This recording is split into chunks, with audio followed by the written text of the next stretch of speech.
to grassroots market because we had no money. I had to do something. I cleaned meat trucks for $8 an hour every single day. I rode my bicycle 21 miles every day from Roslyn, Long Island, where I'm from, to Corona, Long Island, Brooklyn. I rode my bike 21 miles every single day to a studio where I would record. I shot my demo to 13 different record companies and every one of them said no, until a tiny independent label called Delicious Vinyl gave me a chance. I went on tour with my friends, the Soul Brothers. We had nothing planned. I would knock on the door of clubs and beg them to let me perform. There were 7 of us in an RV that was set up for 3 people. I did open mic nights. I was anything to just get discovered. I was on Club MTV. I was the worst performance in the history of Club MTV. I brought a volleyball, beach ball with me. This was my rap photo. I got dropped from the label pretty quickly. I started doing jingles. I wrote a commercial for a company, a huge company, called Turbo Bubblegum. They paid me $400 to do this 3-day shoot. I trained for insane races that many of them left me in wheelchairs, but I never negotiated my goal. My dad taught me that. I never negotiated my goals. I finished those races, and I worked in a kiddie pool. I worked in a kiddie pool where I grew up. And a couple of years after this kiddie pool where I was working, I was a guest on a private airplane. And when I walked onto the airplane, it was like the scene in The Wizard of Oz, when everything in life goes from black and white to color. And I was like, people fly like this? Like, I want to fly like this. And with no aviation experience, no airplanes, and no money, my partner and I started the world's largest private jet car company. We went to $5 billion in sales. I went from kiddie pool attendant to $5 billion company in like 5 years. And I want to share some of the stories and the backstories that got me there. It got me this, but more importantly, allowed me to maintain this. Here we go. So for starters, I got a clicker. I got to remember I got a clicker. Now listen, I'm going to go through 4 or 5 things. I don't expect everybody here to be like, oh, I'm going to do this tomorrow. But if there's 1 or 2 things that resonate with you that you can incorporate into your daily life, the next 30 minutes are going to be very well worth your time. But more importantly, I want you guys to understand the spirit of entrepreneurship. I want you to leave so you can think for yourself and make decisions on yourself based on a little bit about what I'm about to talk about. So the first thing is every year I pick a word that guides me through the year. I saw this on like one of those People magazine things. I thought it was so like corny, but I started doing it and I really liked it. And that's not a word that I get tattooed on my arm or anything, but it's a word that directionally leads me in the theme for the year. That might be newness, adventure, family, change, spontaneity, whatever. I suggest it. But for the last 4 years, I've had those same words. And this word's been the backbone of my existence, and that word is soul. If I'm gonna do something, I'm pouring my soul into it. If I'm even just going to my kid's soccer game, I'm gonna be where my feet are and pour my soul into the game. When I do a project for my work, I put everything into it, all my soul into it. Customers feel soul. The universe rewards soul. Yeah. Only one person can be the richest. Only one person can be the smartest. Only one person can be the best looking. But anybody in this room can care the most. Woo! Let me tell you something, man. You can't outsource soul. You cannot outsource soul, and your customers, your team, they feel soul. If you're not gonna pour your soul into something, don't even do it. Don't ever underestimate the power of enthusiasm and soul. Yeah. I built entire companies on those 2 principles. This side of the equation. The second thing, when I started that company I mentioned called Marquee Jet, back in like 1999, I was looking for my very first customer. Back then, we didn't have a sophisticated way to get leads. The only way that I could really get a customer was to show up where wealthy people were. People that could afford time on a private jet. And I heard about this conference in Monterey, California called TED. And I heard about that a lot of people at TED were from Silicon Valley, and they were qualified leads. So I took a commercial Delta flight connected to Chicago, went to California, showed up, drove 5 hours to Monterey, California. And when I got to the TED conference, I realized that everybody there had a huge credential. It was like Fort Knox. You couldn't go anywhere near TED if you didn't have a credential. I'm like, you need a credential to get in here? It's ridiculous. How am I gonna get in here? Like, I know I'm gonna, like, you know, I don't negotiate, like, oh, I'm leaving with a sale. Who am I gonna buy a credential off of? How am I gonna sneak in? I'm like trying to figure this out. And I go to this coffee shop right next door, and I'm thinking about, like, how am I gonna sneak into this venue? And I realize every 2 hours a wave of people come in, and they have these big credentials on, and they're ordering lattes and muffins. Everybody's ordering a latte and a muffin. And I'm like, oh, they're on break. This is where they come, where they're on break. So the next morning, I woke up at 5 a.m. and I went to the coffee shop, and I bought all the muffins from the coffee shop. I now control all the muffin inventory in Monterey, California, and I wait.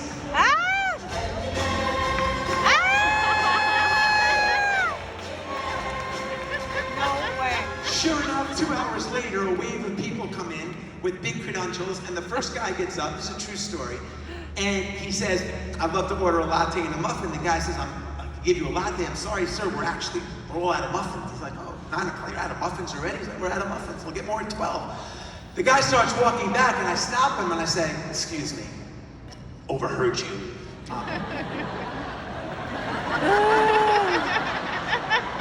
I actually have an extra muffin if you want a muffin. He's like, you got a muffin? I'm thinking to myself, I got 180 under the table. No. He says, sure. He says, well, what do you do? I'm here for the conference. What do you do? I'm here for what do you do for a living? I said, I have a private jet company called Marquis Jet. He said, you gotta be kidding me. I'm in the market for a private jet card right now. I look down at his name tag, it says Josh Koppelman. I remember the name because he had just sold his company to Have.com to eBay, and it was on the cover of the Wall Street Journal a couple of weeks ago. He's like, do you mind if I sit down and learn more about your company? I'm like, do I mind if you sit down? I'm like, absolutely not, Mr. Qualified. Please sit down. He was my first sale. Now the reason why I'm sharing that story is not because I'm a great salesman. I'm not. I'm a back of the pack sales rep. I'm sharing that story because I put myself in a situation as an entrepreneur where I can attract luck. Luck doesn't happen Sunday night sitting home watching the Kardashians. Luck happens, no disrespect to the Kardashians. Luck happens when you put yourself out there in a situation where the universe can reward you for being in that situation with luck. And then you have to take advantage of it. A big part of my journey has been luck. But I put myself in a situation where I can attract luck. That's not why I'm sharing the story. The reason why I'm sharing the story is what happened after. I did what everybody in this room would do for Josh Koppelman. I did what he expected me to do. He expected me to carry his bags when we got to the airport. He expected me to pick up the phone when he called me. He expected me to return his emails, but I did the unexpected. When everybody in my industry was playing a 9-inning game, I played a 10-inning game. I did more than everybody else. When he went to Mexico, I gave him a list of pediatricians in case there was an emergency and his kids needed help. I made reservations at every single hot restaurant at 8 o'clock for 2 people and said, Josh, where do you want to go? We got reservations for you wherever you wanted to go. I did the 3 things I've done my entire career to build deep, authentic, meaningful relationships with everyone in my inner circle. My team, my family, my kids, my friends, my prospects. I compliment them, I congratulate them, and I console them. What does that mean? What's your name, buddy? What is it? Alfonso. It's Jesse. It's Jesse Fonz. I just want to let you know, man, I've known you we've been friends for a really good time. You're an unbelievable dad. I love the way you parent. And as a father of 4, which I am, it's super inspiring to watch the way you go through life and be a parent, man. I just want to let you know. I authentically reached out to Alfonso and I complimented him on something that means something to me. Alfonso, he didn't win he's not on the cover of the Wall Street Journal when everybody's calling him. He doesn't even know thank you emoji, thumb up this. He didn't win those Super Bowl like Tom Brady and everyone's, hey, Tom. I authentically reached out to him in the middle of nowhere and told him something that's important to me. I congratulate Fonzo, I heard your kids got into Duke University. If my kids get into Duke University, man, I'll be on cloud nine. Sarah and I are on cloud nine, Alfonso, for you and your family. And you console. I had one of the worst tragic things that could happen to a parent happen. And I get a knock on my door the next day. And it's my friend, Dougie Fresh, the rapper. I said, Doug, what are you doing here, man? He said, when you get news like that, you don't call. You show up. If you have someone in your life that's grieving this side of the equation, and you don't reach out to them, they'll never forget it. No. Ever. Ever. So a crazy thing happened. I started complimenting, congratulating, and consoling, and getting into the life of Josh Compliment. And he gave me the magic word. He gave me a referral. And when things started going bad in my business, he stuck with me. He rooted for me. And then I did it again, and again, and again, until we took that company to $5 billion in sales. Relationships can't be transactional. They have to be authentic and meaningful. And when you build deep, authentic, meaningful relationships with the people in your inner circle, your customers, your prospects, and your team, the floodgates open. And that's on this side of the equation.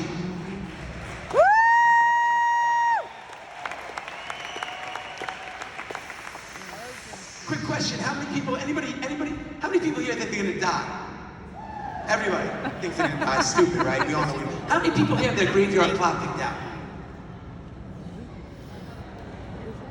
1, 2, 3, 4. Great. So let me get this right. Everybody here knows they're gonna die, but nobody thinks it's gonna happen anytime soon. Can't happen to us, right? We're invincible.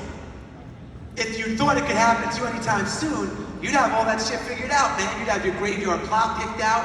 You give all your passwords to your significant other for Instagram and Facebook and all that other stuff. But you haven't done it because you think you have forever.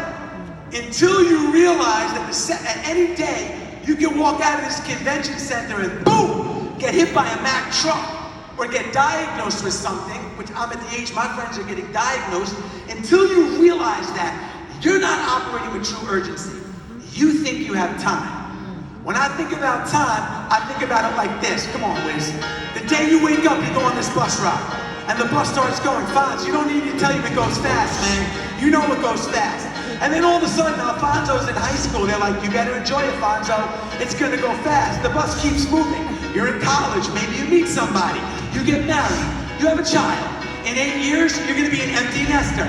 The bus doesn't care if you get sick. The bus is no reverse.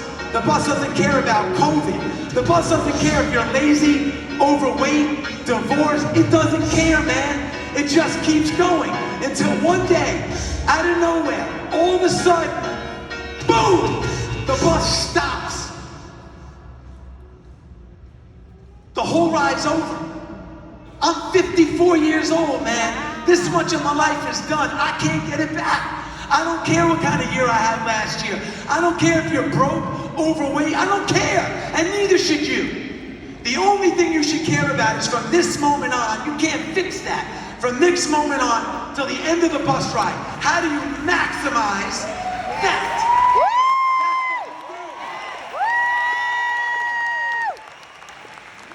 My relationship with time is different than everybody in this room. Who here has elderly parents that they don't see often? Where do your parents live? How old are they? And where do you live? And how old are you? And how often do you see them? Okay, so his parents are 77 years old. They live in Cali, he lives in Austin. He sees them 2 or 3 times a year. The average American lives to be 78 years old. Now, I hope that they're better than average, but let's say they get 10 more years, okay? You don't have 10 more years with your parents, you have 20 or 30 visits with your parents. That's how you have to think about time. And when you start to think about time in moments and not hours and days, it creates urgency. Who here knows how many hours there are in a year? Ooh, you should know that. There's 8,760 hours in a year. Let me break this down for you guys. You can film this. There's 8,760 hours in a year. The average American works 40 hours a week. That's 2,000 hours a year.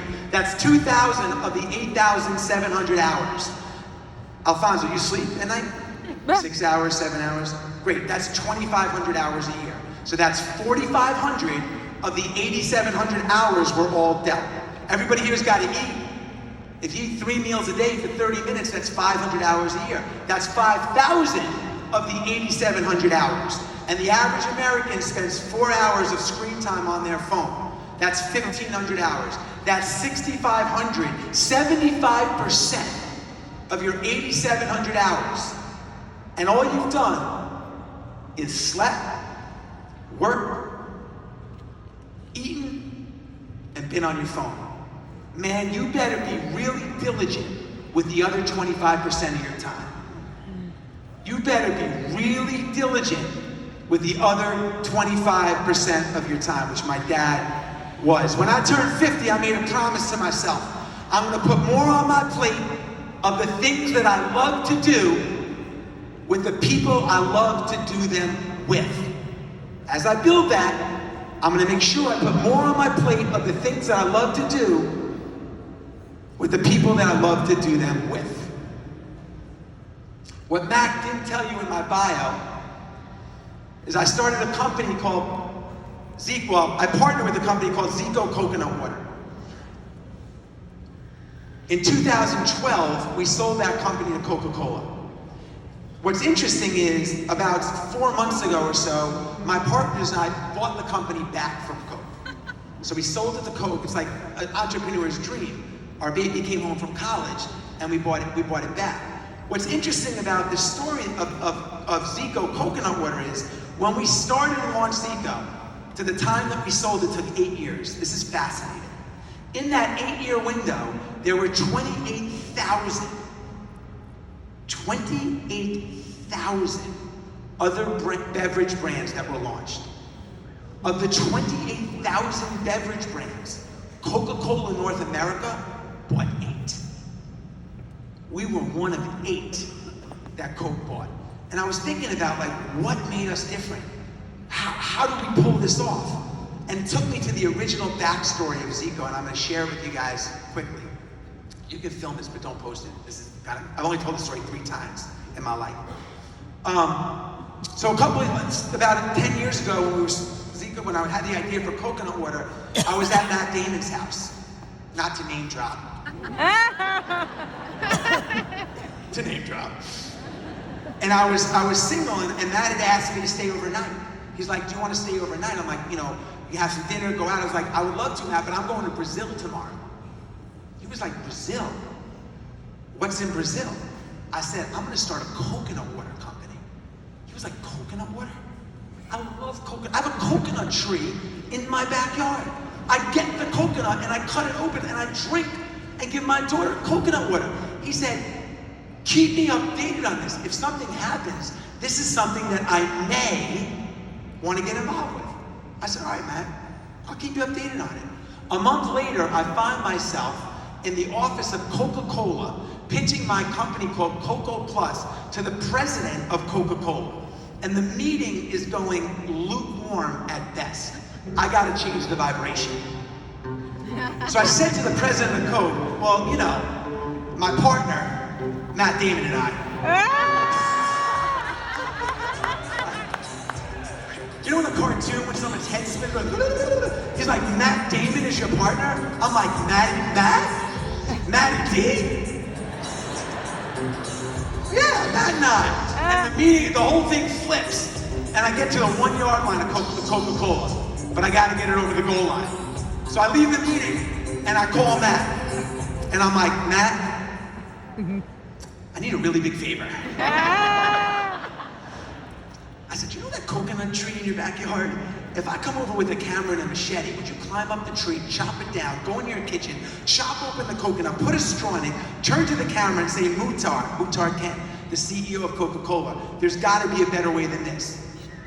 He's like, okay. I go to Matt's house. We filmed this. He creates this like award-winning video, man. He climbs the tree, cuts the thing, gets the coconut, turns to Muhtar. We put the logo up. I sent to them, checkmate. Checkmate. I found the video. I found the fucking video.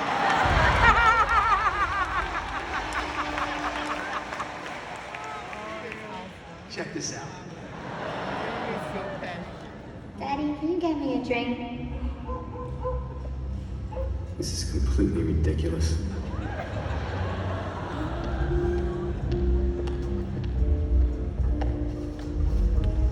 I'm 38 years old. I mean, this is just getting to be a pain.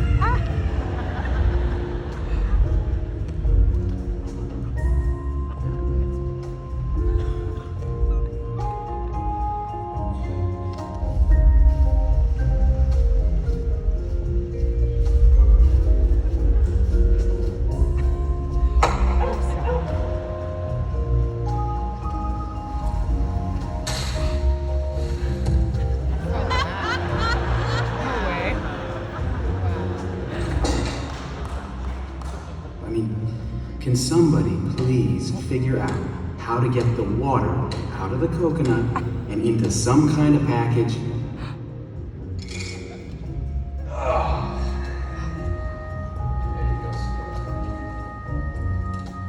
Here's your coconut. Hey, Muhtar, there's really got to be a better way than this. Yes!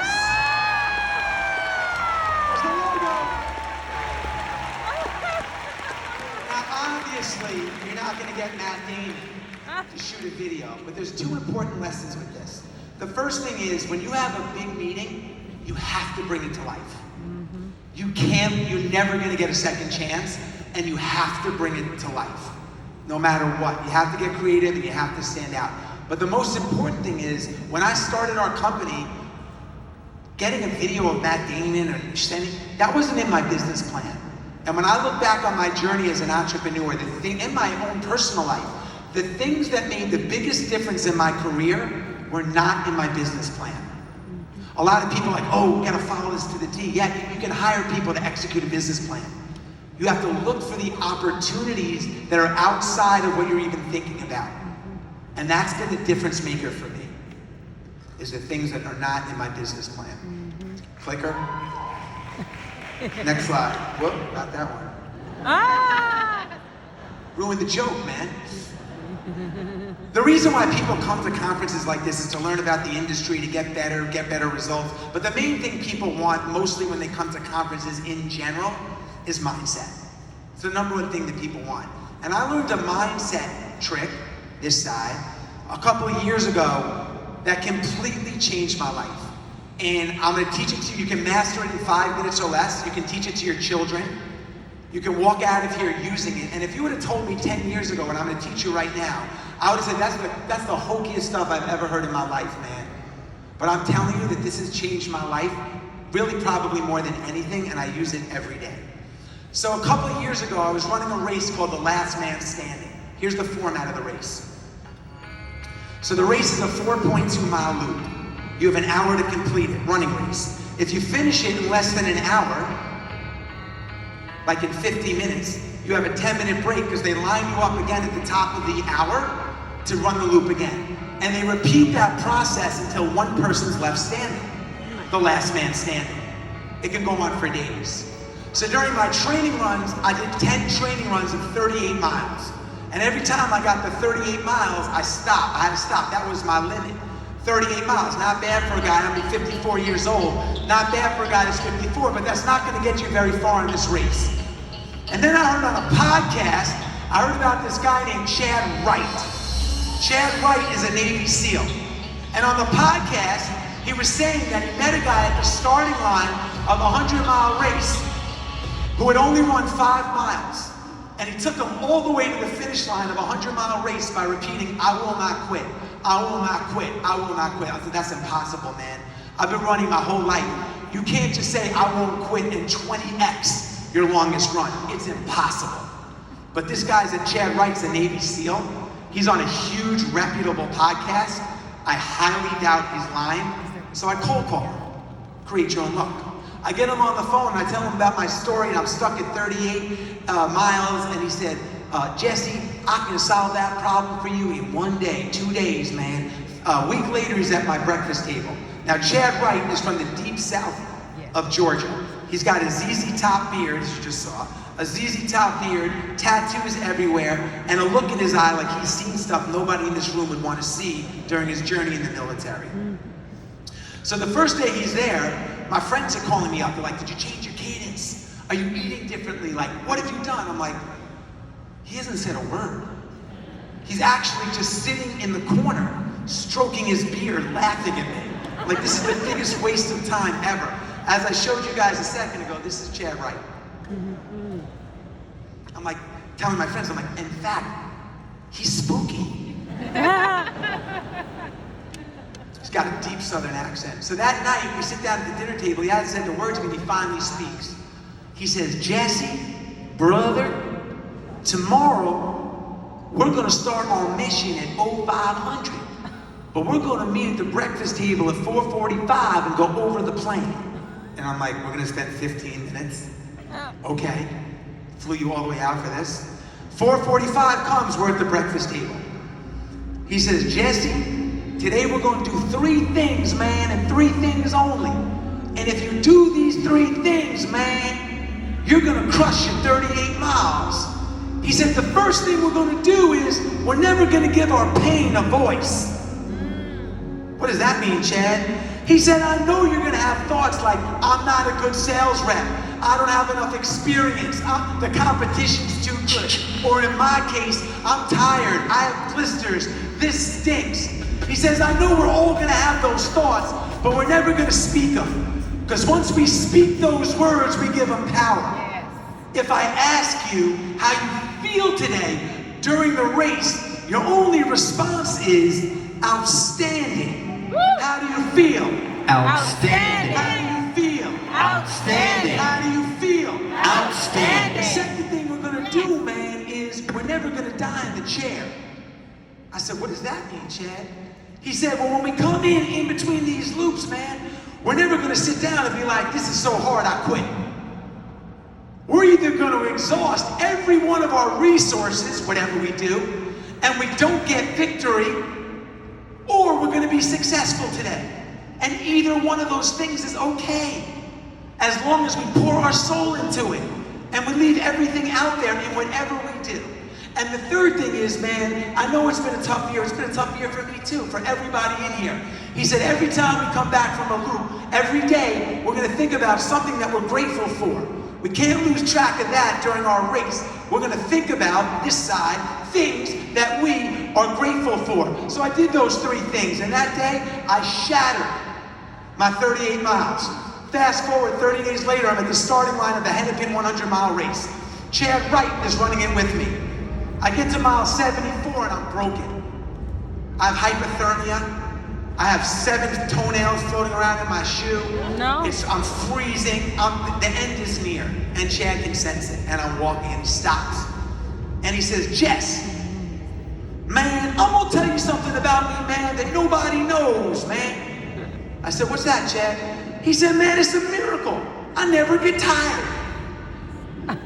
Come on, Chad, this corny, come, not now. He said, no, I'm telling you, man, I never get tired. I want you to say it. But I was so broken, I couldn't say it. Nah, Chad. He said, come on, I never get tired. He said, man, say it like you mean it. Fine, Chad, I never get tired. He said, I'll tell you what, man, I'm gonna let you walk to the aid station a quarter mile away. And when we get up there, man, you tell them the miracle of Jesse and Chad. So I walk to the aid station, 75-mile mark, and the gentleman gives me some soup. The other aid volunteer gives me some Gatorade and water. Thank you, sir, so much. I said, I'm Jesse. This is my friend Chad. I said, you're never gonna believe this, but Chad and I, we never get tired. She's like, what? I'm like, Chad and I, ma'am, we never get tired. And Chad grabs me by the shirt like this and he goes, let's go. We take off. Mile 76. How you feeling? I'm feeling good, Chad. I feel outstanding. Mile 77, 78, 79, through the dark, all alone with the headlamp. How do you feel? I feel outstanding. Mile 80, 82, Chad and I. You tired? Why would I get tired, Chad? I don't get tired, man. 83 miles, Chad and I, going through the woods. Nobody around. How do you feel, Jess? I feel outstanding. 89, 90, 92, all the way to the finish line of a 100-mile race. The words that we speak matter.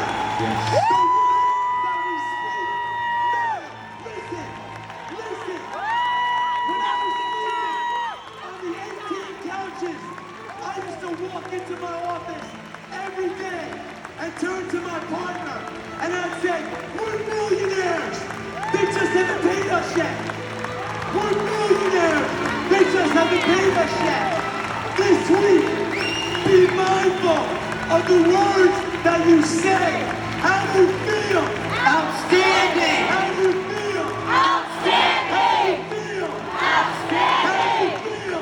Outstanding. How do you feel? Outstanding.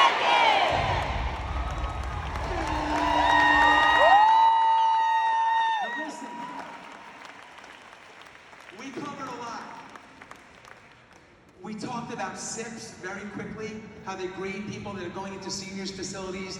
We talked about pouring your soul into things. We talked about creating your love. We talked about complimenting, consoling, congratulating, and getting into people's lives to build deep, authentic, meaningful relationships. We talked about urgency and how we don't have a lot of free time.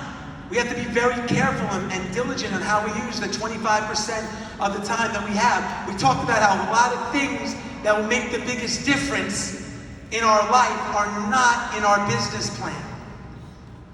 And we talked about the power of the spoken word. All things that I use to help me get this side. But I want to talk about the most important part of entrepreneurship that's very rarely ever spoken about. So, I told everybody here that I beat my dad in checkers, right?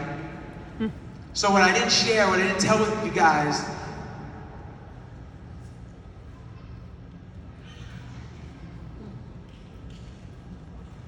is that when I beat my dad, he didn't know who I was. So